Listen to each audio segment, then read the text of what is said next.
Bonjour à tous, c'est Charles et bienvenue dans Flashback, votre podcast sur l'histoire du sport américain.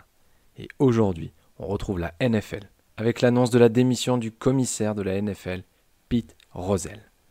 En effet, le 22 mars 1989, le commissaire de la NFL de l'époque, Pete Rozelle, annonce son retrait après 29 ans à la tête de la ligue. Élu à la surprise générale en 1960 pour succéder à Bert Bell, décédé un an plus tôt, Pete Rozelle sera celui qui fera prospérer la NFL à un niveau inédit en l'espace de 30 ans, non sans quelques difficultés. Il sera celui à l'origine de la fusion entre l'AFL et la NFL en 1966. Parmi les conditions de cette fusion figurait une draft commune et un match de championnat disputé entre les deux champions de chacune des ligues et qui se jouera pour la première fois au début de l'année 1967 et qui deviendra l'événement le plus suivi aux États-Unis, le Super Bowl. Il témoignera même devant le Congrès américain pour faire accepter cette fusion. Jusqu'en 1970, les deux ligues opéraient de manière séparée, notamment pour les droits télé, mais Pete Rozelle officiera de manière officieuse comme commissaire du football aux États-Unis. Il orchestrera l'expansion de la NFL avec l'ajout d'équipes comme les Falcons en 1966 et les Saints en 1967.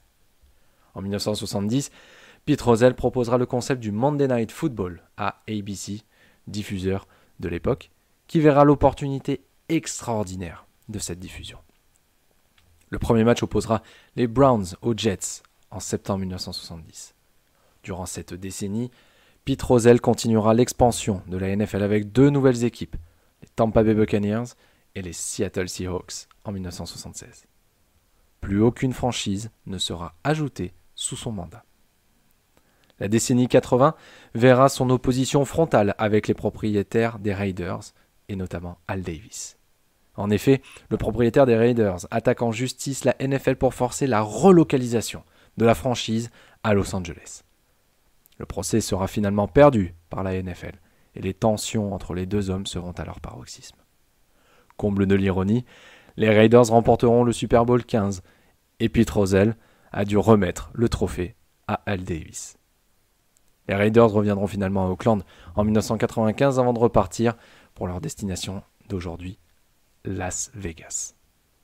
À l'annonce de sa démission, les différents propriétaires de la NFL salueront son leadership et son influence sur la NFL. Il a été le principal instigateur de la machine qui est devenue la NFL au fil des années. Il a permis d'augmenter aussi significativement les revenus de la Ligue via les droits TV. Et en 1990, la Ligue a institué le trophée Pete Rozelle pour honorer le MVP du Super Bowl, et il sera décerné pour la première fois lors de la saison 1990 au Super Bowl 25 le 27 janvier 1991. J'espère que cet épisode vous a plu, et on se retrouve dès demain pour un nouvel épisode de Flashback.